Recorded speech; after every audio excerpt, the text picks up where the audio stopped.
తినండి. ఆహా, అమృతం అమృతంలా ఉన్నాయి. ఏమిటి మంచినీళ్ళ? అయితే నా చేతి వంట కంటే నేను తెచ్చిన మంచినీళ్ళే బాగున్నాయన్నమాట. చెప్పానుగా, నీళ్లు పడని చోట మంచినీళ్లే మహాప్రసాదం. అవును, మన పొలంలో బావెందుకు తవ్వకూడదండి?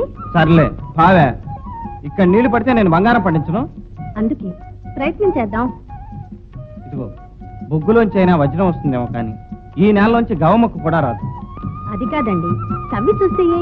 అబ్బబ్బబ్బా, పడవని తెలిసిన తర్వాత ఏమని తోమంటావు, ఎక్కడ తోమంటావు?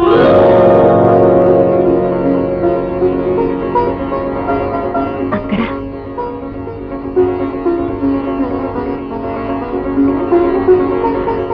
ఏమండి, ఇక్కడ ఈ నీళ్లు పడిన చోట. ఏమిటి లక్ష్మి నీ పిచ్చి? పిచ్చి కాదండి, నా నమ్మకం. మన మహాలక్ష్మి మనకు అన్యాయం చేయదు. నీ మహాలక్ష్మి న్యాయం చేసినా గంగన్ నెత్తి మీద పెట్టుకున్న ఆ శ్రీశైలం మల్లన్న ఉన్నాడు చూడు, అలాగే కళ్ళు అప్పగించి తల వంచకుండా చూస్తూ కూర్చున్నాడు. ఇంకా నీళ్ళు ఎలా పడతాయి? కాదండి, నా పిలుపు విని ఆ మల్లన్న అలా శిరసు ఉంచుతాడు. అంతే, గంగమ్మ ఈ చేలంతా తడిపేస్తుంది.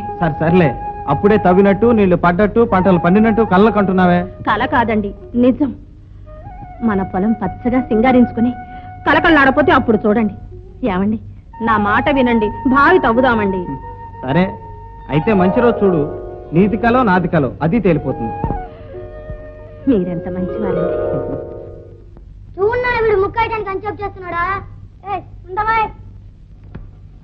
నీది కదా నాన్న, ఆ ముక్క నాది. అన్నయ్య.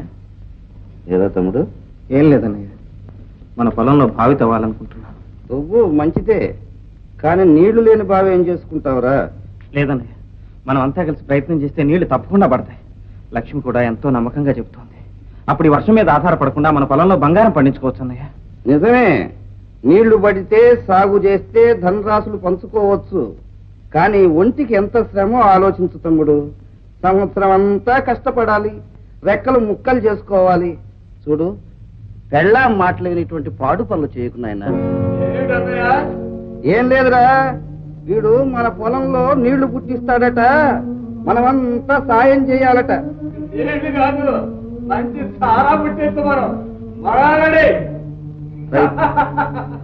రైట్ రా, జోకర్లు దొరికేటుంటే నేను రెడీయరా.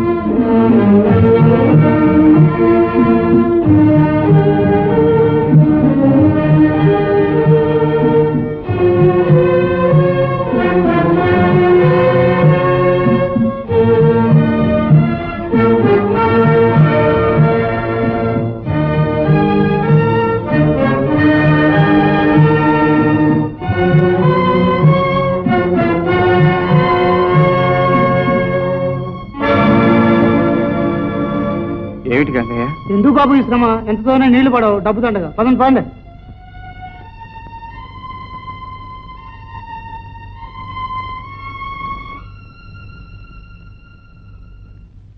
ఇదిగోయా గురునాథ 30 రూపాయలు. ఏరా తమ్ముడు, బావి మీద ఆశ వదిలేసుకొని ఇప్పుడు గన్ను తవ్వుతున్నావటగా? పోనీలే, నీళ్లు పడకపోయినా నిధులు నిక్షేపాలు దొరకొచ్చు. ఏం తవ్వుకుని ఏం బాగుంటే నీకెందుకు? నీ డబ్బే తగలబెట్టలేదుగా. నా డబ్బు కాదు, నీ డబ్బే అనుకో. అయినా ఉన్నదంతా ఇలా అనవసరంగా ఖర్చు పెట్టేసి ఆ తర్వాత వచ్చి అన్నయ్య అంతా అయిపోయింది అంటే అయిన వాళ్ళం మాకు తప్పుతుందే మరి. అందుకు అంత అవసరం వచ్చినా నీ దగ్గరికి వచ్చే చేయదాసండి. ఎందుకయ్యా పెద్దవాడిని అలాగంటావు? అంతా నీ బాగు గురించే. పెద్దవాడు అని తెలియదు, అక్కడ నీళ్లు పడతాయో పడవో? అసలు ఆయన మాట దొరికైనంటే ఈ అవసరం పడేవాడా, ఇంత తప్పులు పాలు అయ్యేవాడా? ఏదో పాపం పెళ్ళాం మాట కాదనలేక. అయినా మగవాళ్ళ వ్యవహారాల్లో ఆడవాళ్ళ సలహాలు ఏంటండి? అంతగా పెళ్ళాన్ని సుఖపెట్టాలంటే 10 రూపాయలు పెట్టి చీర కొనమనండి, పాములు పెట్టి మల్లెపూలు కొనమనండి. ఉన్నదంతా తీసుకెళ్లి మట్టిలో తగిలేస్తారటండి. వాడు పోయటం సరే, నాది పోయమన్నాడు. నూతులు కోతులు మనకెందుకు, అక్కడ నీళ్లు పడేనా చచ్చేనా వద్దన్నా పెళ్ళాం అన్నది కనుక సరిపోయింది. కానీ లేకపోతే నాకు 25 పరకో వదిలేవి. తులసమ్మ గారి సంగతి వేరు. శ్రీరామచంద్రమూర్తి సాక్షాత్ ఆమె నోట్లో నుంచి పలుకుతాడు. ఏదో ఆవిడ ఉంది కాబట్టి ఇల్లు ఈ మాత్రంగానే ఉంది. గురునాథం, మా వాడికి కుర్రతనం తెలియదు, మా మరదలకి చిన్నతనం అర్థం కాదు.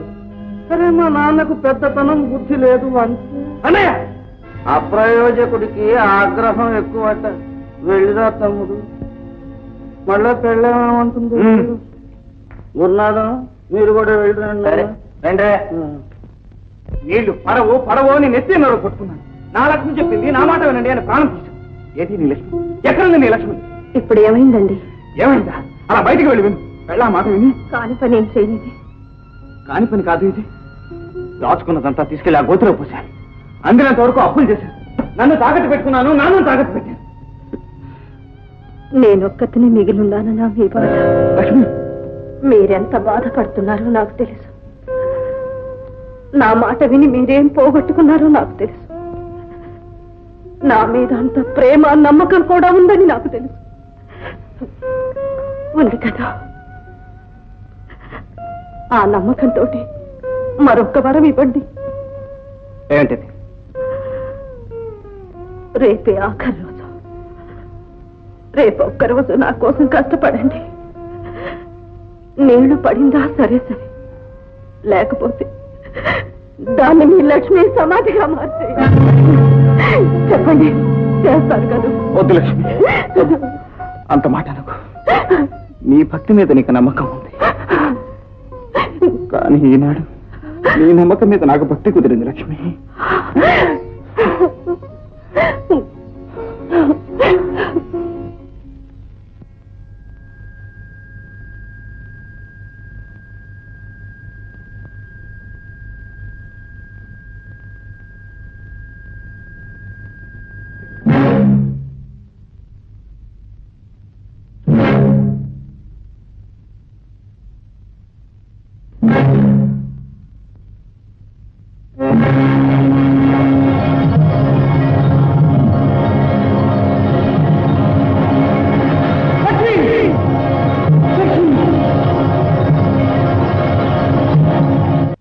తమ్ముడు కృష్ణ,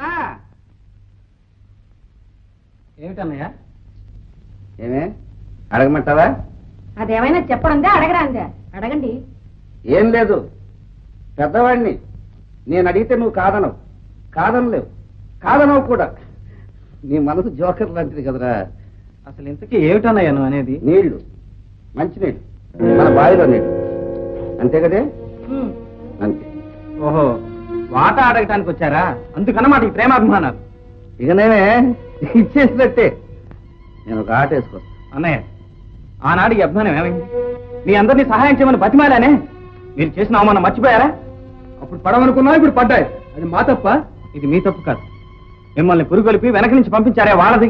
అయితే ఏమిటయ్యా నువ్వు అనేది? ఆ భగవంతుడిచ్చిన నీరు గాలి అంతా నీ సొంతమైనట్టు మాట్లాడుతున్నావే. అది అందరి సొత్తు గ్రహిస్తే దానికి నన్ను అడగటం దేనికి? మీరు కష్టపడండి, మీ సొంతం చేసుకోండి. ఎవరు కాదన్నారు? అవును, ఇది రైట్ గానే ఉన్నట్టుంది. ఆలోచించు. నాకు ఆటకు టైం అయింది, నేను వస్తా. ఎక్కడికన్నా ఇవాళ విషయం అటు ఇటు తేల్చుకోవాల్సిందే. రాయ్, సుమతి కూడా అటు ఇటు తేల్చుకోమంటుంది. తెలుసుకోవాల్సిందే, తేల్చండి, నేను వస్తా. ఏరా, ఏమంటావు? అన్నయ్య, మీరంతా కలిసి గింజుకున్న ఆ నీళ్లలో ఒక్క చుక్కేవను. మీరు అలాంటి ఆశలు ఏమి పెట్టుకోవద్దు. వెళ్ళండి. ఒకసారి ఇలా వస్తారా?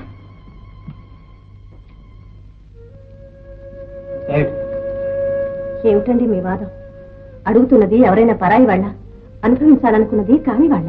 నాకు తెలుసు లక్ష్మి, నా వాళ్ళ గురించి నాకు నువ్వేం చెప్పనక్కర్లేదు. మీరేగా మీ వాళ్ళని ఒప్పుకుంటున్నారు. అయినా ఆ నీళ్ళని మనం ఏం చేసుకుంటాం చెప్పండి? నలుగురికి ఉపయోగపడితే మనకు మాత్రం ఆనందం కదా. లక్ష్మి, నలుగురికి ఉపయోగపడుతుందనే జ్ఞానం ఆనాడు వాళ్ళకి ఏమైంది? ఏమండి, నా మాట వినండి.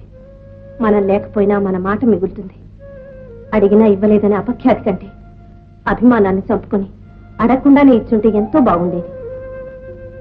సరే, ఆ ఇచ్చేదేదో నువ్వే ఇచ్చుకుని ఆ కీర్తి ఏమిటో నువ్వే తెచ్చుకో. అక్కయ్య, ఆయన అన్నవేవి మనసులో పెట్టుకోకండి. ఇందులో ఏది ఏ ఒక్కరిది కాదు, మనందరిది. ఏదో దయాధర్మం కింద ఇస్తున్నట్టు మాట్లాడుతున్నావే. ఇన్నేళ్లుగా నేను గంగా స్తోత్రం చేస్తుంటే ఆ గంగమ్మ నా పిలుపు వింది, పలికింది. నిజమే అక్కయ్య, ఇదంతా మీ సెలవే. ఆ సంగతి మీ ఆయనతో చెప్పు. ఇదిగో రాదమ్మా, ఇలా రా. ఏమిటంత హడావుడిగా వెళ్తున్నావు? ఇవాళ మా మహిళా మండలి నెంబర్లందరికీ మీటింగ్ ఆనకొట్టాలి. మీటింగ్లకి ఏమొచ్చింది లేదు, తర్వాత వెళ్ళొచ్చు. ఇవాళ మన పూజ రా. ఇదిగో కాంతామణి రావమ్మా. ఏడు తులసమ్మ గారు ఇవాళ ఇల్లు కదిలొచ్చారు. మా పొలానికి నీళ్లు కదిలి రాలే. అసలు ఏనాడైనా నీళ్లు పడతాయని అనుకున్నారా? నా దేవుడు కరుణించాడు, పడ్డాయి. ఏమంటావ్? మా పొలాలు రావణమ్మా మాట. కొబ్బరికాయ కొట్టేశాను. అబ్బా కొడితే కొట్టేవలేదు. ఇవాళ మన పూజ పదా. మళ్ళా వస్తాలే. అక్కడ మా ఆయనకు అన్నం పట్టుకెళ్ళాలి. ఏమిటో, ఓ దేవుడు లేడు, ఓ పూజ లేదు. ఎప్పుడు చూసినా మొగుడు కన్నం పెట్టడవును. ఇదిగో రత్తమ్మా మాట. ఏమిటి ఏమిటేమిటి ఊరంతా తెలిసిపోయింది, నీకు ఇంకా తెలియలే? రాజేశ్వరి మాట. నా పూజలు ఫలించి ఇన్నాటికి మా పొలాలు సాక్కుచ్చాయి. అందుకని ఇవాళ ప్రత్యేకంగా పూజ చేస్తున్నా. 100 కొబ్బరికాయలు. అవునులే, మీ తోట కూడా లక్ష్మి వచ్చిన వేళ విశేషం. చాలా చాలేవమ్మా. లక్ష్మి వచ్చిన వేళ, లక్ష్మి వచ్చిన వేళ అలాగని ఊళ్ళో అందరితో చెప్పుకుంటోంది కావాలి. నిజాలు నా వెంకటేశ్వర స్వామికి తెలియవు, నా శ్రీరామూర్తికి తెలియవు, నా సాయిబాబాకి తెలియవు, మాతారం ఆంజనేయులు, మారికొండ మల్లికార్జునుడు, అన్నవరం సత్యనారాయణ అందరూ సాక్ష్యం. అమ్మా పూజ ఏర్పాటైంది, తమరికి రావచ్చు. రండి మీరంతా పూజకి రండి. ముందు విఘ్నేశ్వర పూజ మొదలెట్టండి. చిత్తం తొండమునేకదంతము తోరపు బొజ్జయు వామహస్తమున్ మెందులు మ్రోయి గజ్జలు నల్లని చూపులు మందహాసము. 100 కొబ్బరికాయలు తెప్పించారు పూజారి గారు.